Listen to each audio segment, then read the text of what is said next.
तफहीम इस्लाम का ये नवा हिस्सा है। इसमें ज़िमी माहदे की तशरीह की जाएगी। बालाखिर हम मजहबी इज़हार-ए-रसानी और इस्लाम पर गौर करेंगे। बहुत सारे लोग इस बात से वाकिफ़ हैं कि मुस्लिम माशरत में गैर मुस्लिम का रहना कितना मुश्किल है। इसकी वजह ज़िमी माहदा है। 2007 में ब्रिटिश सीक्रेट सर्विस ने ये रिपोर्ट दी कि फ़ी ज़माना 20 करोड़ मसीही दुनिया भर में इज़हार-ए-रसानी का शिकार हैं। ओपन डोर वॉच लिस्ट के मुताबिक 5 में से 4 ममालिक हैं जिनमें मसीही मुसलमानों के हाथों दुख उठा रहे हैं। कोई 80% इज़हार-ए-रसानी मुसलमान कर रहे हैं। ये इस्लामी जमातों में हो रहा है और 80% मुस्लिम ममालिक मसीही अक़लियत को सता रहे हैं। आखिर हो क्या रहा है? आखिर क्या बात है? अगर इस्लाम सुलह और रवादारी का मजहब है तो फिर इस पर अमल क्यों नहीं किया जा रहा? हकीकत तो यह है कि इस्लामी मुल्कों में मसीहियों के सताए जाने की आलमी वजह ज़िमी मुआहदे के कवायद हैं। जहाँ कहीं गलत कारियाँ हैं वहाँ आप इन्हें इस्लामी शरिया से अफराद को वाबस्ता पाते हैं। मिसाल के तौर पर उन मुल्कों में गैर मुस्लिम पर अवामी ओहदे पर तरक्की पर पाबंदियाँ आयद हैं, जैसे पाकिस्तान और मिस्र में शामिल हैं कि गैर मुस्लिम मुसलमानों पर इख्तियार नहीं रख सकता, और ये ज़िमी शर्त के मुताबिक है। इतला मिली है कि बहुत सारे इस्लामी मुल्कों यानी इंडोनेशिया से मिस्र तक गिरजाघरों को बनाने और उनकी मरम्मत पर पाबंदियां लगाई गई हैं, और ये इसलिए कि इस्लामी शरीयत के मुताबिक फतह के बाद गिरजाघरों की तामीर और मरम्मत नहीं की जा सकती। गैर इस्लामी कम्युनिटी मसीही और गैर यहूदी कम्युनिटी पर जमूत चाहते हैं ताकि वो किसी तरह की भी तरक्की ना कर सकें। जहाँ गैर मुस्लिम अक़लियत है वहाँ अगवा, तब्दीली मजहब, औरतों से जबरन शादी की भी इतलात मिली हैं। जैसे मैंने तफसील बताई, ये ज़िमी निज़ाम और जहाद के कानून का ही नतीजा है, जिससे जंग की सूरत में गैर मुस्लिम औरतों से जबरन मुबाशरत की इजाज़त है। इससे जिनसी हवस को इश्तहा मिलती है। इसमें शरई अदालतों में गैर मुस्लिम और औरत का नाअहल होना भी शामिल है, इसलिए कि उनकी गवाही कबूल नहीं की जाती। अक्सर औकात मसीहियों पर हमला अदालत में नहीं लाया जाता। कुछ साल हुए मिस्र में एक मशहूर वाक़या हुआ। काफ़ी तादाद में कॉप्टिक मसीहियों को कत्ल किया गया। जब ये मुआहदा अदालत तक पेश किया गया तो इस वाक़या में मुलव्विस चंद मसीहियों को सज़ा दी गई, लेकिन किसी मुसलमानों को कत्ल के लिए सज़ा ना दी गई। मनादी के खिलाफ पाबंदियाँ लगाई गई हैं, जिन्हें आप बाज़ औक़ात मगरबी ममालिक में भी होता देखते हैं। एक शख्स इंग्लैंड के बाज़ार में मनादी कर रहा था। पुलिस इसके पास आई और उससे कहा, आप यहाँ मनादी नहीं कर सकते इसलिए कि ये मुसलमानों का इलाका है। तब्दीली मज़हब पर सज़ाएँ दी जाती हैं। मसलन मलेशिया में तब्दीली मज़हब पर पाबंदी है। वहाँ मसीही एतकाद को कबूल करना इंतहाई मुश्किल है, इसलिए कि हुकूमत उसे कबूल ही नहीं करती। अगर आप एक मुस्लिम खातून हो तो आप किसी मसीही मर्द से शादी नहीं कर सकती, यानी कोई मुस्लिम औरत किसी मसीही मर्द से किसी सूरत में भी शादी नहीं कर सकती, खा वो औरत मसीही ही क्यों ना हो जाए, इसलिए कि हुकूमत इस तब्दीली को कबूल ही नहीं करती। एक और बड़ा मशहूर वाक़या है जिसमें एक औरत बनाम लीना जॉय मुलविस थी, जो मसीही होने के बाद एक मसीही जवान से शादी करना चाहती थी, लेकिन हुकूमत ने कहा यह तो मजहबी मसला है, इसके लिए उसे शरिया अदालत में पेश किया जाएगा। लेकिन शरिया अदालत तो मलेशिया में उन मसीहों को जो इस्लाम से आते हैं कि तब्दीली मजहब को कबूल ही नहीं करती, जहां इन्हें दीनी तालीम दी जाए ताकि वो वापस इस्लाम कबूल कर लें। ऐसी सूरत में लोगों को मुल्क से भागना पड़ता है।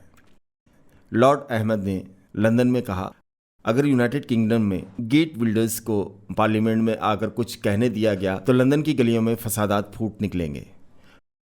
वो हॉलैंड में एक सियासी जमात के रहनुमा हैं। आखिरकार लोग ये मामला अदालत में लाए और हुकूमत का फैसला पलट गया। वो आया और उसने खिताब किया, ये तो जहनीत है। तशद्दुद की धमकियाँ मगरिब में भी काम कर रही हैं, लेकिन ये उन मुल्कों में हो रहा है जहाँ मुस्लिम अक्सरियत है।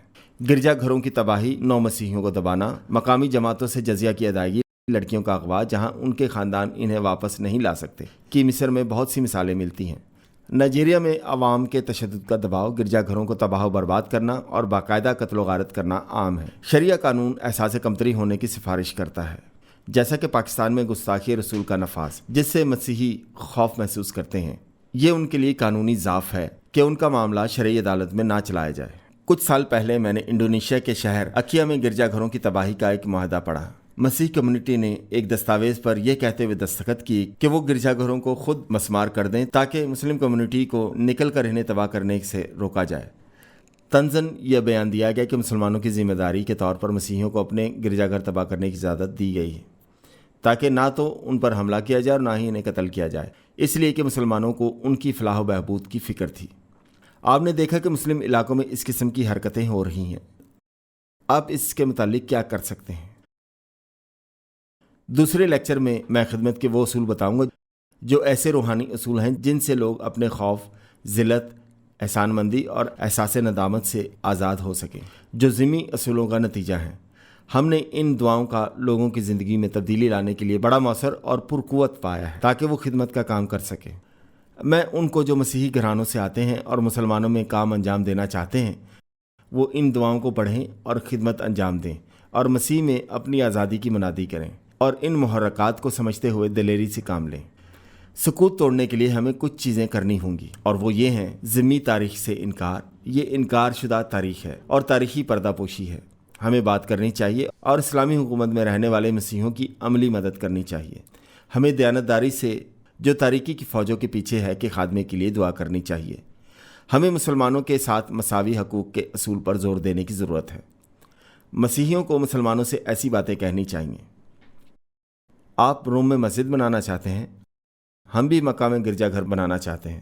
کیا اس مقصد کے لیے آپ زمین کا ٹکڑا دیں گے؟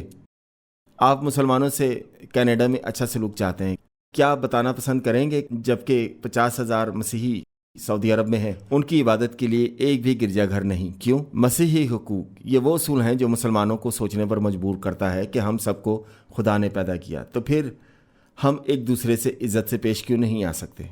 ہمیں مسیح پر ایمان کے لیے پراعتماد اور جرأت مند ہونے کی ضرورت ہے۔ اسلام مسیحیت کا بدل نہیں ہے۔ میں ایسا کہنے سے اتفاق نہیں کرتا کہ ہم مذہبی گھرانہ ہیں۔ اسلام ایک بالکل مختلف مذہب ہے۔ اس کے اصول مختلف انداز میں بنائے گئے ہیں، نہ تو محض سچائی کو اور نہ ہی محض محبت کو مرکز نگاہ بنانا ہے۔ وہ لوگ جو سچائی کو چھوڑ کر صرف محبت کے پیچھے ہو لیتے ہیں وہ محض غلام ہو کر رہ جاتے ہیں۔ مگر ہمیں دونوں کی ضرورت ہے۔ ہمیں دلیری سے اپنی شفا اور آزادی کا دعویٰ کرنے کی ضرورت ہے، اور اس ضمن میں میں خدمت کا لائحہ عمل کی وضاحت کروں گا۔ عیادے کے لیے اسلام 2 معاہدوں پر بنا ہے۔ ایک تو ضمنی معاہدہ ہے جو غیر مسلم کے لیے ہے، اور یہی وہ چناؤ ہے جو غیر مسلم کے بہبودی سے دور ہے۔ یہ روحانی دستبرداری ہے جس میں مادی امداد بھی شامل ہے۔ اور دوسرا معاہدہ کلمہ شہادت ہے۔ اس سے مسلمان حضرت محمد کے نمونے سے اور اس کے تمام روحانی مسائل سے منسلک ہو جاتے ہیں۔ اس کا روحانی انسلاک کوئی کچھ کہنے سے یا اپنی پہچان کو آگے بڑھانے سے کرے۔ وہ مسلمان جو مسلمان پیدا ہوتے ہیں، میں ان کے کلمہ شہادت کے کہنے سے انکار کرواتا ہوں، محمد کی مثال اپنانے سے انکار کرواتا ہوں، شریعہ سے انکار کرواتا ہوں، ان لعنتوں سے قطع تعلق کرواتا ہوں جو تاریکی کے عہد سے کسی قسم کا بھی رشتہ رکھتے ہیں۔ وہ مسیحی جو اسلام میں منتظم بننا چاہ رہے ہیں، انہیں بھی ذمہ بننے اور ان کی تمام کارروائیوں سے پورے طور پر انکار کرنا ہوگا۔ یہ دونوں عہود اکٹھے کام کرتے ہیں۔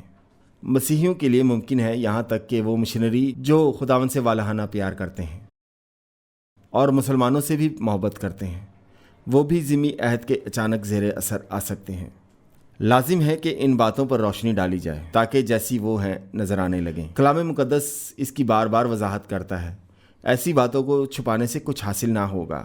میرا شخصی تجربہ ہے اور میرا ایمان بھی ہے کہ دنیا بھر میں یہ کئی لوگوں کے لیے مفتاح ثابت ہوگا کہ سچائی کی نشاندہی کرنے سے اور ان باتوں پر روشنی ڈالنے سے اور کتاب مقدس کی آزادی کے اصولوں پر عمل پیرا ہونے سے، جنہیں میں دوسری تقاریر میں بتاؤں گا، آپ کو آزادی ملے گی اور پرزور طریقے سے ایسے وسائل حاصل کریں گے جن سے لوگوں کو آزاد کرا سکیں۔ میرا ایمان ہے کہ اگر کلیسیا جاگ جائے اور اپنی آزادی کا مطالبہ کرے، ان میں وہ کلیسیاں بھی شامل ہیں جو اسلامی تسلط میں زندگی گزار رہی ہیں، تو مسلمانوں کو آزادی دلانے اور ان کو مسیح پر ایمان لانے میں اعلیٰ نتائج کا تجربہ کریں گے۔